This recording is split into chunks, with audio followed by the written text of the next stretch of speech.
Hello everyone, welcome back. You read the title of the video correctly. Today I'm starving myself until I catch my first fish.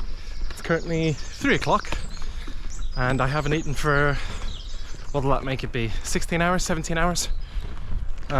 So we're happy out. I'm gonna be trying to pick up some bass today on the lugworm and maybe also try pick some up on the spinning rod. I have the spinning rod up with me as well.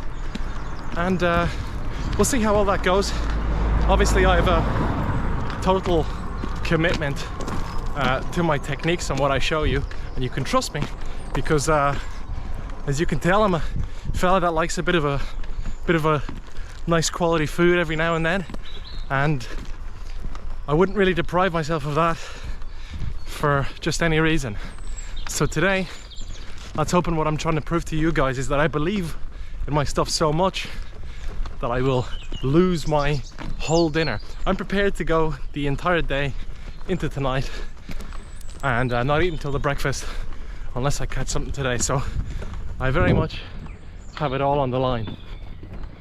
Of course, puts a bit of pressure on me, but you know, I believe in what I have to say.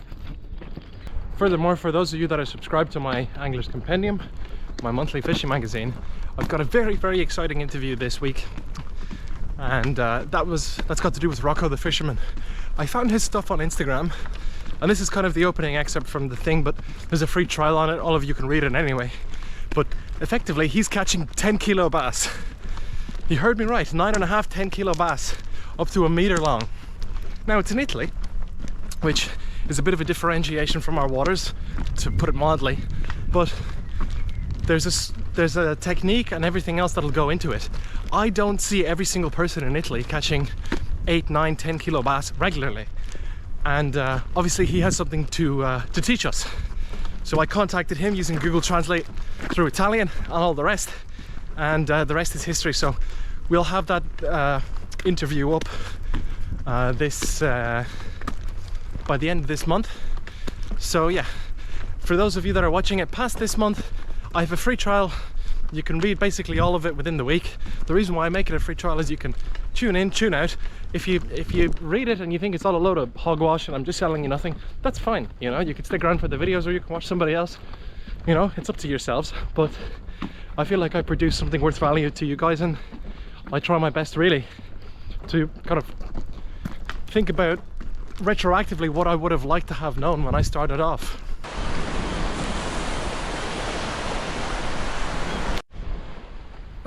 Hello.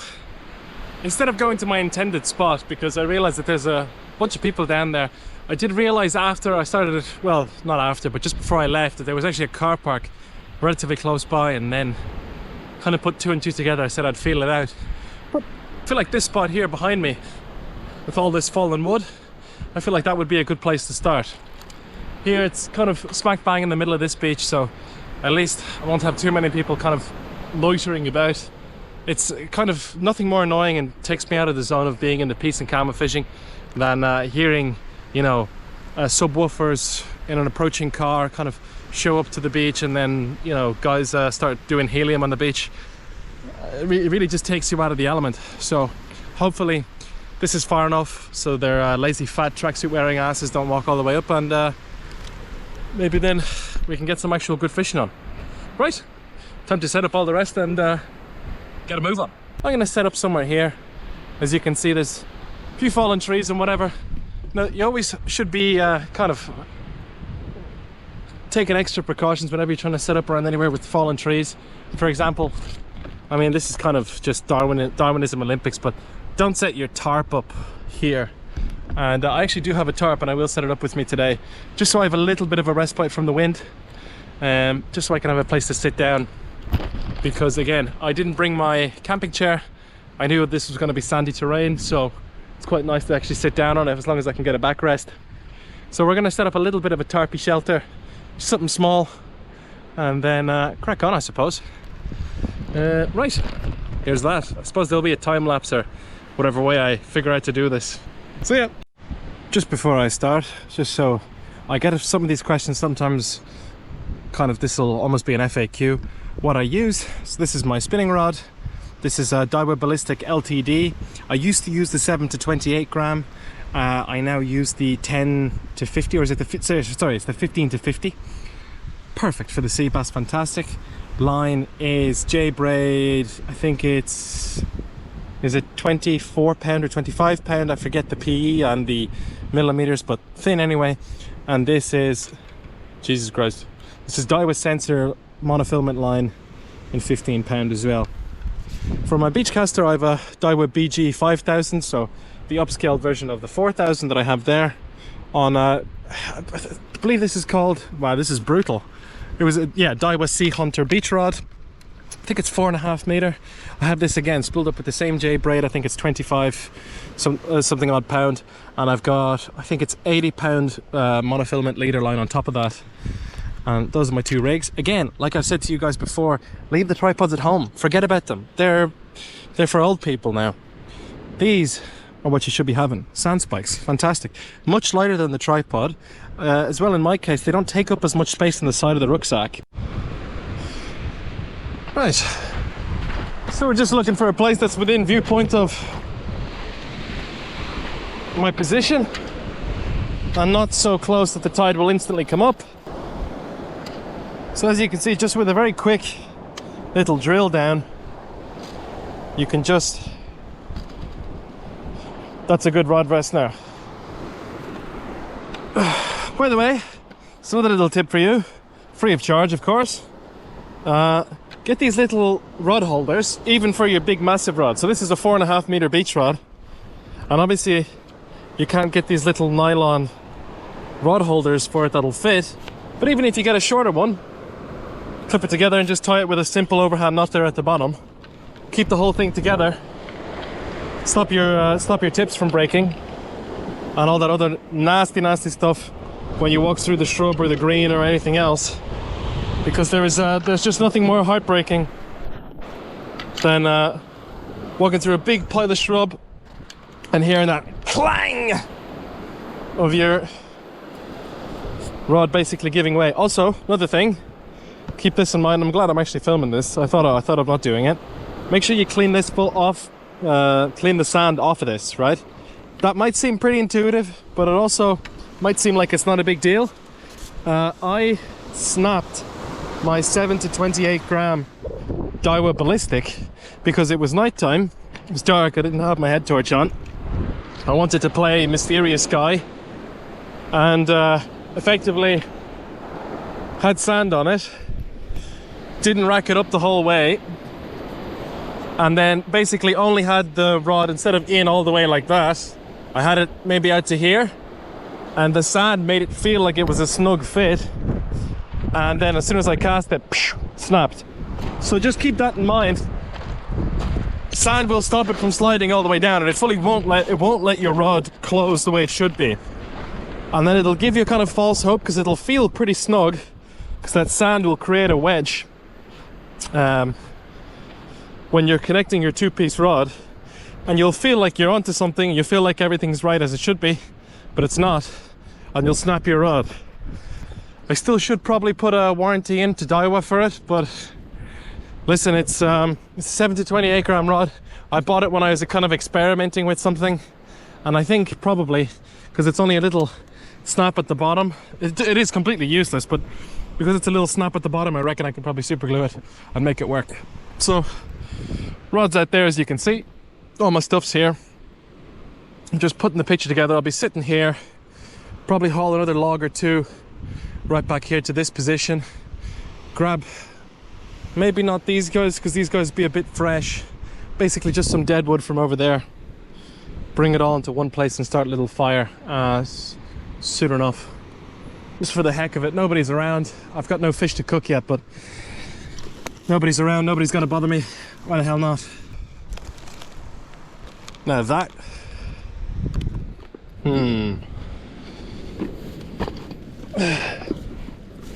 oh, thank God. Right, I was gonna say, now that could be a bit of an oopsie, because here's my rigs. This is what I'll be using today. I've talked about this one a fair bit here on this channel, like exhaustively at this stage. If you watch my channel, you'll know everything about it. Just make sure it's the right one. Here she is, a 2-hook flapper. This one I actually didn't make myself, funnily enough. This one I bought just one day when I was going to buy these weights. I'm totally converted, man. I use these ones now. 8 ounce. No grip weights anymore, just these guys. Grip weights seem to lead to a lot of snags, and I didn't want to believe it at the start. Just in case you guys don't know, this is a grip weight, and obviously this is an 8 ounce. So pretty big difference. A in the weight, but B also just all these little things that are sticking out. I didn't want to believe it because the whole concept of the grip weight is it's supposed to release once you give it a little bit too much tension, but I don't think it always practically works out that way. It must bend a certain way under the water in some sort of untended circumstance, because it makes no sense how many grip weights I would lose even on fairly normal terrain. Like, I'd be fishing fairly sandy terrain, sort of like I'm fishing here. As you can see, no rock juts, no nothing, no white water, nothing to look out for. And I know also, just from anecdotal evidence, I know there's no rocks here. So the thing is why was I getting snagged up so much and losing so much gear? I think it's probably just because of the poor overall design of the grip weight. So anyways, I've been testing now with these 8 ounce, and I've been using these 8 ounce, this same 8 ounce for ages now. I want to reckon month, 2 months, maybe more even. And the reason why that's so fantastical to me is I used to maybe last 4 or 5 sessions for grip weights, but almost every time when I go out with the grip weights, you could very easily lose 1 or 2. I spoke about it in another video before. I said the heating's dead and my money's gone to the grip weights, because you're spending £4.50 on an over-engineered weight, and then you're snagging it up, and you're snagging 3 or 4 a session. Depending how often you're fishing, it'll add up, you know. It'll be a pack of smokes in no time.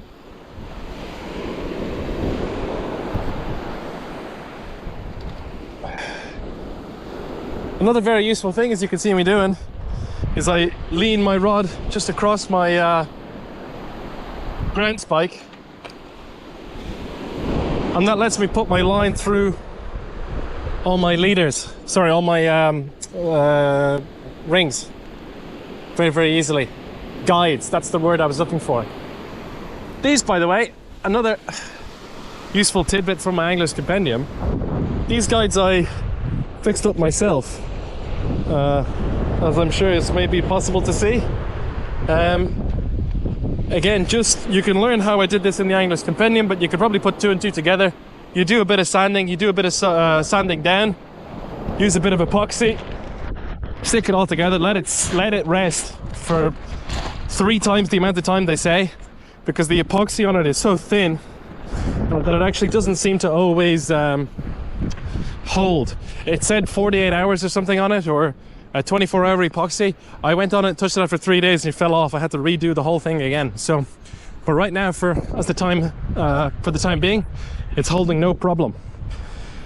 Also, please drop down below if you know by any chance, but I don't understand what's everyone's insistence on using epoxy over using, I don't know, some kind of stronger super glue.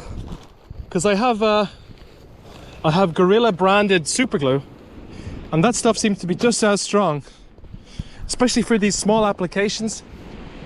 Now, maybe when you're using a lot of epoxy, using it for a larger project or something else, it could end up being more useful. But in my opinion, it was just almost too finicky. That way, if somebody is end up doing their guides or any sort of small fix like that, I would recommend using the Gorilla brand super glue. I find that to be very, very, very strong. I think it's called their super glue gel or something like that. And they're just here on the other side. There we go. Hello, gorgeous. And I say hello to you as well. So, these are black lugworm.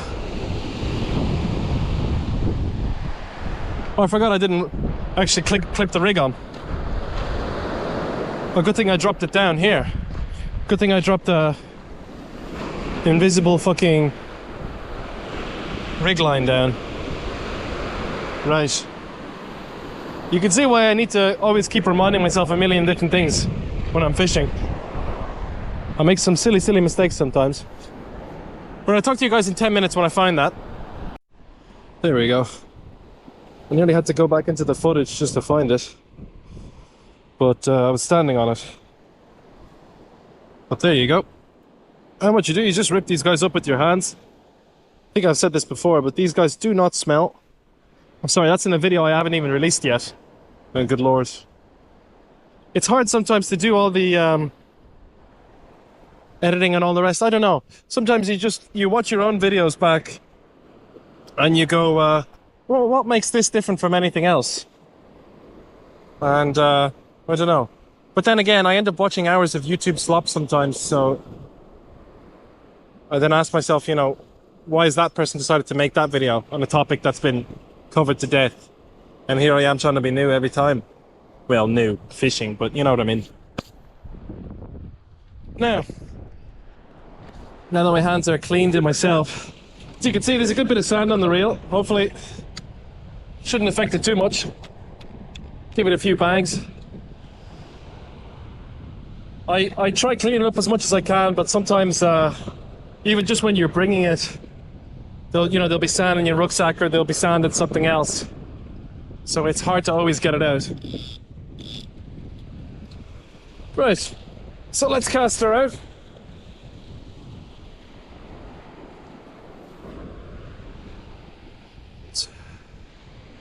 Not a bad one, can't complain. I'll just make sure this is tight.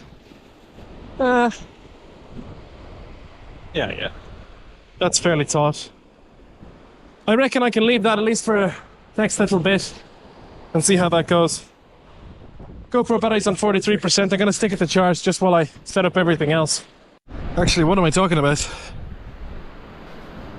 Need to film this riveting footage here. Ah yeah, rod stand's holding, no problem.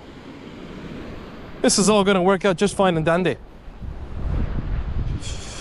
I did recognize that I forgot my gloves. That's the only thing I'm missing. Now, direction of the wind is from over there. I want to stop the wind from pushing through me. So, how will I do that? Time to put my little thinking cap on, because I don't need any protection necessarily from the rain. Well, there's no rain today. So, let's see how I'm gonna exactly sort that out. I can lash a piece to that and then tie it with rope across to that piece and peg it up with two more pieces like those two. Question is whether I'll get enough tension on them to hold that up. Okay, let's have a look. Sorry, I just thought I'd show you guys. So I changed it from over there just because I've seen a perfect skeleton of a tree that I can just use. I have a nice little place in here that I can just hollow out. I just have to remove some of these downward facing branches. I just thought I'd put this like this just to show you. I have a pretty decent shape to it. Wind is, like I said, coming from over there. That's the only thing that's making me cold. Apart from that, I'm very happy. I can still quite happily have my fire here, or maybe just out here where I stand, and just move all my stuff over. I can still obviously see the rod and everything else. So I'm gonna cut up my rope and start doing all that now. Just looking at it there, actually, just had to double check. But I actually don't think we're going to have too much movement on the wind side. I think it's set to be about 7 or 8 knots all day, which is quite low. Obviously it's colder down by the shore because you have a bit of a shore breeze. But I reckon if I just throw some rocks on top of this and maybe lash it down on the other side where it might need it, I can have a pretty effective kind of wind shelter, kind of almost like a beach buddy, and not really have to worry about too much else. Obviously looks a bit scuffed now, but we'll be all right.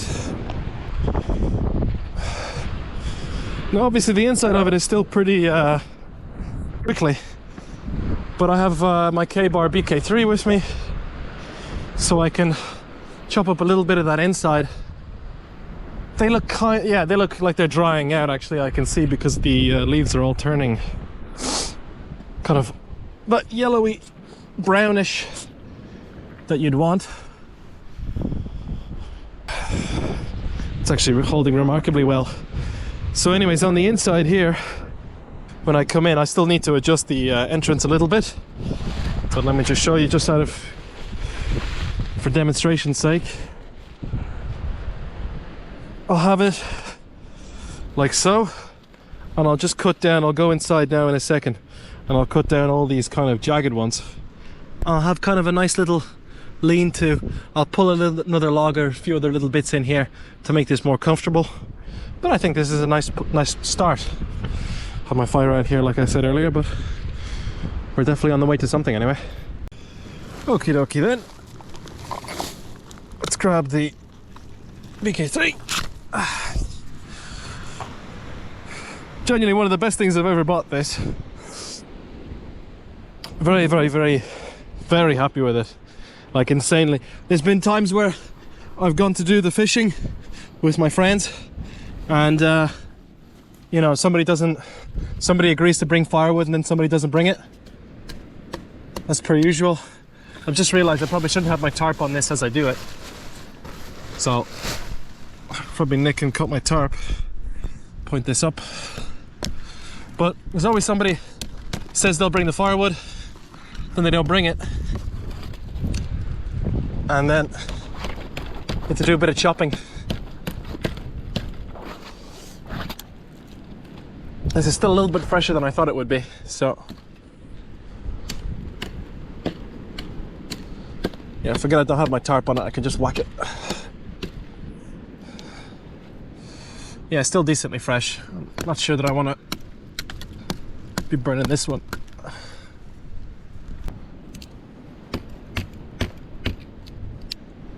So this one's dry as, but the other ones are very much not. Okay, let's get all this spiky rubble out of here. I've decided for your viewing pleasure to just speed up the rest of the video and kind of let it go by. I would like to say as well, if you would like the content so far, I know this is a little bit longer than usual that I have on the setup and everything else, but I thought this might be interesting for some people. If you're enjoying the video so far and everything else, just please consider giving it a like. It really helps me a lot and lets me know that people are out there enjoying the content specifically. It's been a little while since I posted my last few videos, partially because it's hard to understand which way to go with the content, whether to stick it to something that's really, really super hyper fixated on the small little things of fishing, or return back to the beginner fishing series, or what have you. It's hard to figure out, I guess, what the right direction is sometimes, and that's alright. I obviously here, as you can see, had to make a little depression in which to sit in inside the tent, because I had to kind of scoop out some of it. Here's me sitting down and just making sure that I can fit. I had a lot of fun in general actually on this day, so it's really a pleasure to go do stuff like this. So yeah, do let me know if you like this kind of stuff, and I will continue doing it in the future. Thank you all very much for watching and supporting the channel. God bless you all, and enjoy the rest of the video.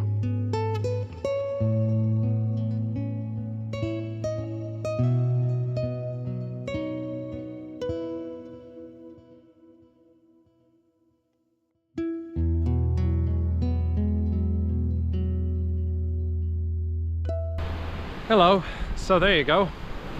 Got my fleece on finally. I didn't put it on straight away, just while I was building the shelter and all the rest, just so that sweat wouldn't just stay moist inside and keep me cold. So I brunted that. But basically, there's my little shelter. As you can see, very handily fits me. I'm a tall fella, 191 centimeters, so decent bit of room in here. The branches are doing a great job of keeping up the structure and not letting it all fall apart. And rods out there. I'll probably go check the bait now very soon. It's 4:38, so what's that, 2 hours until the beginning of sunset, so definitely we've got enough time to fish anyway. GoPro's literally about to die, so just to make sure it doesn't cut off at some unruly time, this is where we're at.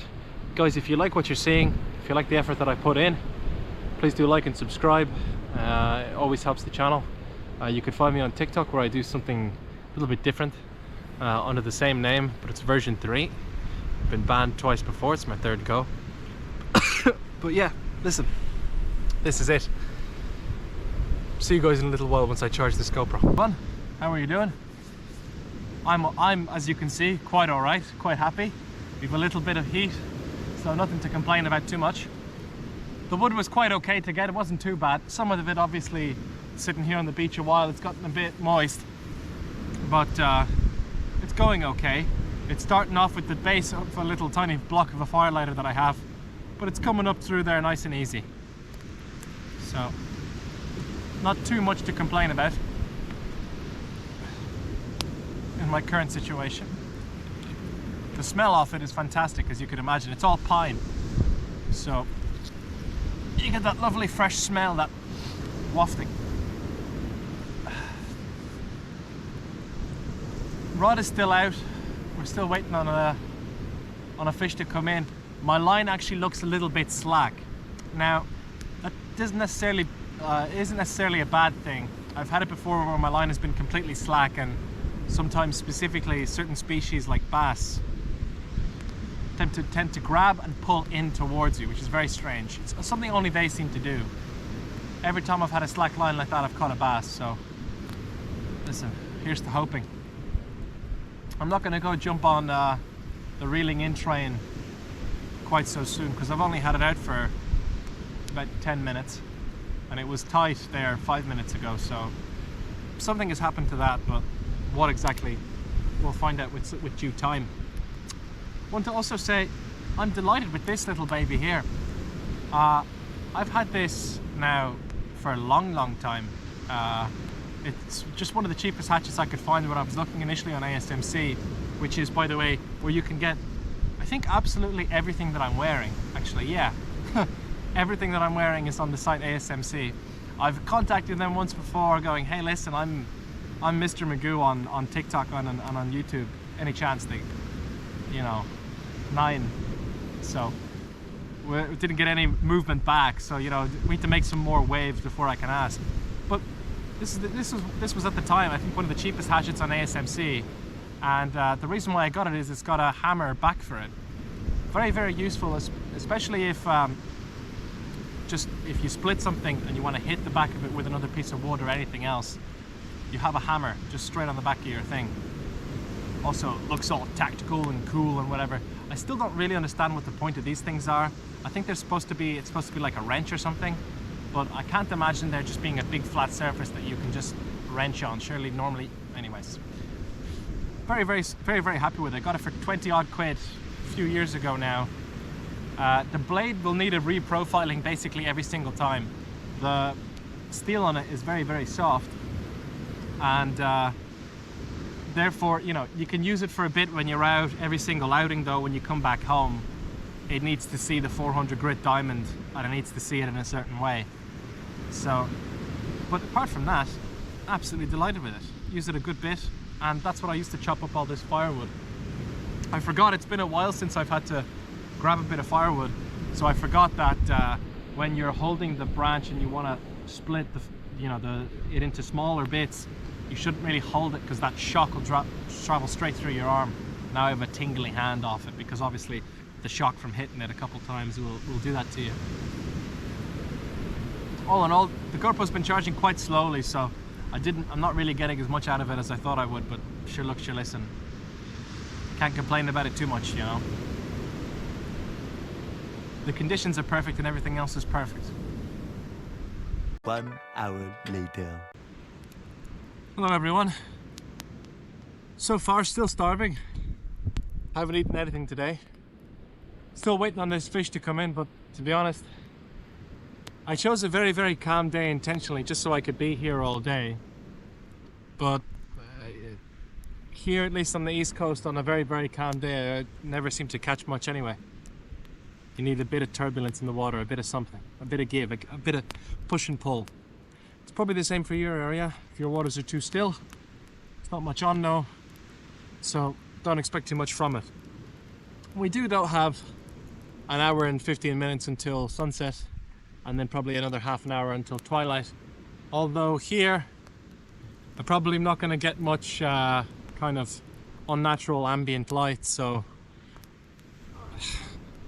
the prospect of walking back through all of this again in total nightfall is not very particularly attractive to me.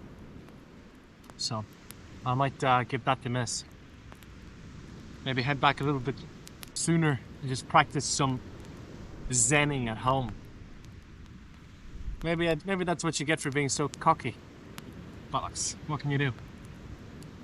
A little longer than a few minutes later. You wouldn't believe it. As soon as I started completely losing hope, as you can see, the sun is slowly setting there in the west. I decide to reel in and I go, ah, fuck it. I'll probably have to recast this soon anyway. A lovely little flatfish. Again, like I said, I'm committed to cooking him and I'm not returning him. But for that size, he's not bad at all. Really isn't bad. It's good size even. So I'm gonna get this fella off the hook, literally, and then gut him right here by the sea and then get that going. Now, I am personally convinced that if I showed that on TikTok or YouTube or whatever, I'd instantly get demonetized. Demonetized? I don't make any money. I could have done it. Anyways, there he is. Headless, flatfish place. Decent okay size. Gonna split this fella up a little bit. Gonna pat him dry. Salt, pepper, all the rest. Off we go. Need to clean, obviously. This was just what I used to gut him and cut him. That's just a little bit of rust on the carbon knife. Just need to wash this down, wash him down, get some cleaner utensils out.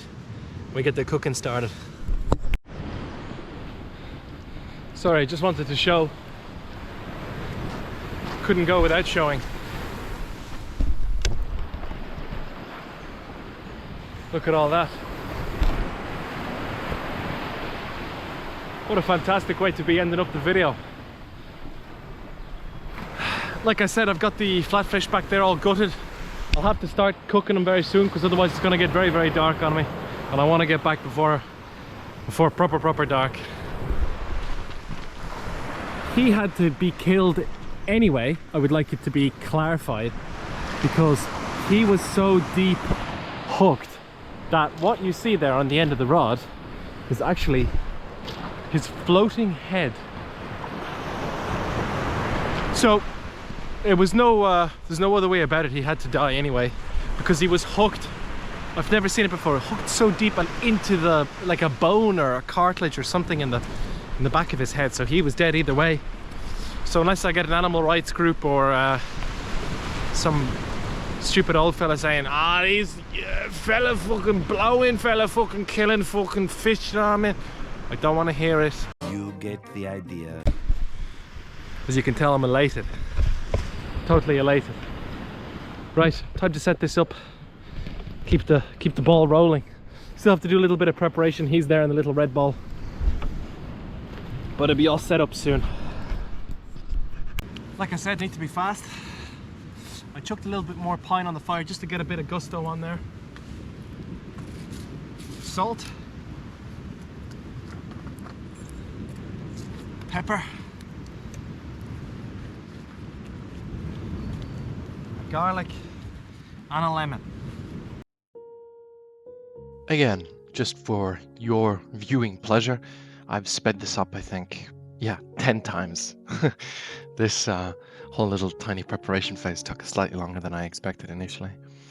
I initially just chopped up little bits of fine garlic and everything else, let that sit on the fire for a small bit until it started releasing some small amount of juices, but without oil it wasn't particularly useful. Kind of danced around the non-stick pan, and I it's just, here you can see I finally put the fish in the pan, and that was all well and good, and then I flipped it and it was actually still okay, and then as soon as I put the lemon in, Then it started doing a little bit of boiling action underneath, and then I had to kind of leave it on the fire slightly too long. If I had to do all this again, I'd definitely bring some butter or something next time, because this wasn't a particularly amazing little meal for me to eat, but it was still definitely nice, and still a nice little challenge or something to do. Here, I just wanted to make sure I actually had cooked it, and I wasn't just going to eat raw fish on camera for no reason and get some horrible intestinal parasite. Here I do a little bit of waffling as per usual, and wash my hands. My hands were stinging because was full of cuts, but yeah. I cut out the rest, the last bit of me eating this, because I just didn't want this to be some kind of catching fish, eating fish, mukbang type deal. So what you're seeing now is just me tidying up as it was leaving. The walk home was pretty dark and all the rest, but we got there in the end. I would like to say that if you've watched it at this point so far, if you watched the whole video, please consider giving a like, subscribing, or even leaving a little comment why you thought it was shit and why you wasted half an hour of your life. Thank you all very much for watching, and I wish you all the best. I know the uploads haven't been quite as numerous as some people may want, but I always prefer to put quality over quantity. I've recorded at least 4 other videos, but I never thought that I had anything to really show or add in particular in them, so I've kind of redacted them from public use. Anyways, thank you all for watching. Thank you all for being a part of this journey with me. God bless you all, and see you all in the next video.